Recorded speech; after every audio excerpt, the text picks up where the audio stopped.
आजकल के ज्यादातर बच्चे जैसे जैसे बड़े हो रहे हैं उनके अंदर एक नई प्रॉब्लम बहुत पड़ रही है, और वो ये कि उनका अपने डैड से बात करना कम होता जा रहा है। अपने ही डैड से बच्चों की बनती नहीं है आजकल, ईगो क्लैशेस आ रहे हैं, और ये प्रॉब्लम ज्यादातर लड़कों में देखी जा रही है और कोई इसके बारे में बात नहीं करना चाहता। क्यों? क्योंकि माँ है ना, माँ के सब क्लोज है, क्योंकि माँ है ना, माँ इमोशनल होती है, उसने तुम्हें अपने पेट के अंदर रखा है ना 9 महीने। मैंने ऐसे ही एक दिन एक दोस्त से पूछा, मैंने कहा यार लास्ट तेरे डैड से कब बात हुई थी? उसने पता है क्या कहा कि यार 6 महीने हो गए। मैंने पूछा क्यों? कहता है यार उनकी बातें ही नहीं समझ में आती, ज्ञान बहुत बांटते हैं।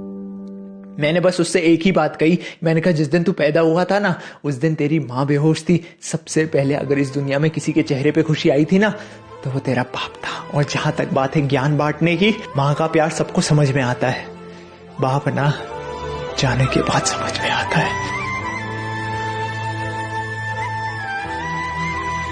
मुझे ना पहले खर्चा करने का बहुत शौक था, और ऐसा नहीं है कि खर्चा करना कोई बुरी बात है, लेकिन लिटरली जिसे कहते हैं ना कि पैसा हाथ में टिकता ही नहीं है, वो हालत थी। कुछ भी देख लिया खरीद लिया, लिटरली वो हालत थी। घूमने गए, कुछ भी देख लिया पसंद आ गया उठा लिया, और उसके बाद मालूम है कि आने वाले 10 दिन बिल्कुल पैसा नहीं अकाउंट में, लेकिन क्या करें। फिर एक दिन किसी को देखने हॉस्पिटल गया, वहां देखा एक माँ और उसका बच्चा भूखे बैठे हुए थे। मैं वहां कैफेटेरिया में कॉफी खरीद रहा था, इतने में उसकी माँ आई। उसकी माँ ने कहा एक पार्ले जी का बिस्किट देना 5 रुपए वाला। इतने में उसका बच्चा आया पीछे से।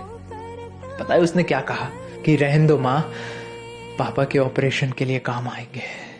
गाइज द पॉइंट बीइंग, पैसा एक ही भाषा बोलता है कि आज अगर तुमने मुझे बचा लिया तो कल मैं तुम्हें बचा लूंगा। सो प्लीज अननेसेसरी पैसा खर्च करने की बजाय उसे बचाएं और इन्वेस्ट करें, ताकि आपकी आने वाली जिंदगी सेफ और सुरक्षित रह सके। Alright, let's become successful together.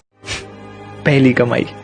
आजकल के यूथ की जैसी पहली कमाई होती है वो या तो पार्टियों में उड़ा देता है, या फिर कुछ खरीद लेता है, या फिर अपने गर्लफ्रेंड बॉयफ्रेंड को कुछ गिफ्ट दे देता है। कुछ एक लोग गरीबों में भी बांट देते हैं, कुछ एक लोग मंदिरों में भी बांट देते हैं। एक सजेशन था, जो आपकी पहली कमाई हो ना वो जाके सीधा अपने माँ बाप को दे दीजिएगा। इसलिए नहीं कि उन्हें आपकी पैसों की जरूरत है, लेकिन उस एहसास के लिए कि जिस बच्चे को उन्होंने इतने साल पाल पोस कर बड़ा किया, आज वो फाइनली अपने पैरों पर खड़ा हो गया है।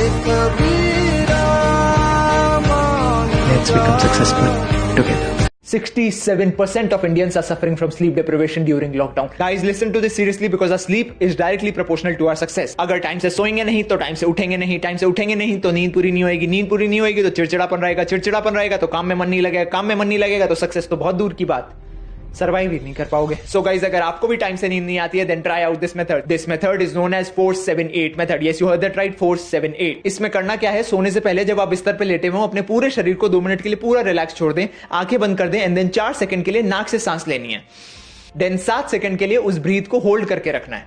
ये हो गया 4-7। नेक्स्ट कम्स 8, उसे 8 सेकंड तक मुंह से छोड़ना है।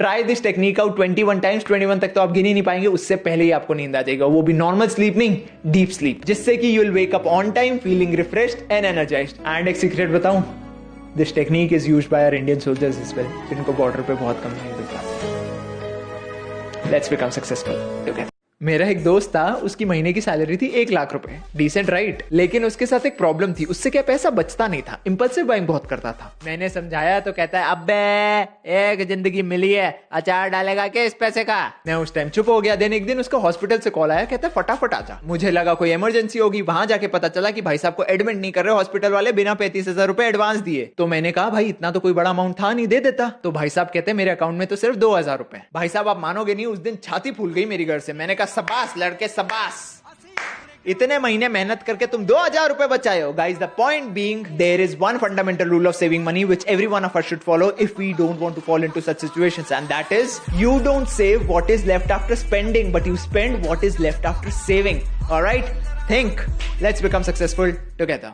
आज क्या कोई फैमिली फ्रेंड घर पे आए हुए थे, मुझे और मेरी फैमिली को क्रिकेट का बहुत शौक है, तो ऐसी वो चलती नहीं रहती पुरानी मैचेस की हाइलाइट्स, वो चल रही थी। तो जैसे ही वो एंटर हुए, उन्होंने एंटर होते ही बोला यार ये क्रिकेट हटा दे। अब एकदम से कोई आपके घर में घुसते ही बोले यार ये चैनल हटा दे, वो भी गुस्से में, तो एक बार तो ऑकवर्ड लगेगा। थोड़ी देर बाद जब उनका मूड शांत हुआ, तब मैंने उनसे पूछा, मैंने कहा अंकल आपको क्रिकेट से नफरत क्यों है। तब उन्होंने मुझे जो बात बताई उसने मेरे रोंगटे खड़े कर दिए। उन्होंने कहा मैं बचपन से क्रिकेटर बनना चाहता था, स्कूल में क्रिकेट खेलने की इच्छा हुई तो घर वालों ने और रिश्तेदारों ने समझाया कि बेटा अभी पढ़ लो, ये सब बाद में कर लेना। फिर कॉलेज में आया तो कॉलेज असाइनमेंट, जॉब की टेंशन टेंशन, उस चक्कर में माइंड ने कहा यार ये बाद में कर लेना। फिर सोचा जॉब के साथ ट्राई कर लेंगे, लेकिन जॉब के साथ तो 1% टाइम नहीं। फिर घर वालों ने शादी करा दी, फिर बच्चे हो गए। फिर एक रात मेरा जो सपना था क्रिकेटर बनने का वो मेरी आंखों के सामने आया और एक खिंचा के चाटा मार के गया। और पता है क्या बोला? तू हमेशा सही समय का इंतजार ही करता रह गया, जबकि सही समय तुझे खुद को लाना था। Guys, the point being, guys, don't wait for the right time to fulfil your dreams. Take control of your life and start working on your dreams from this very moment.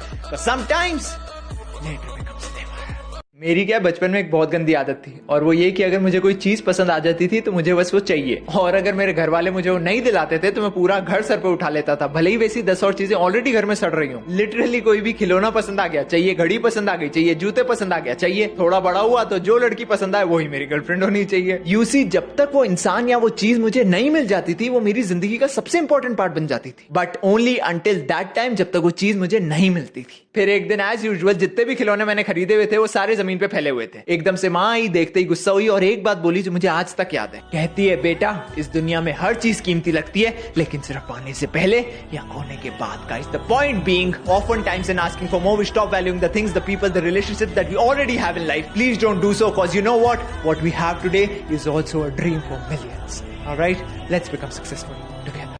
जिंदगी जीने के दो ही असूल रखना। पहला, काम ऐसा करो कि हमेशा हमेशा के लिए नाम हो जाए, या फिर दूसरा, नाम ऐसा करो कि सुनते ही काम हो जाए।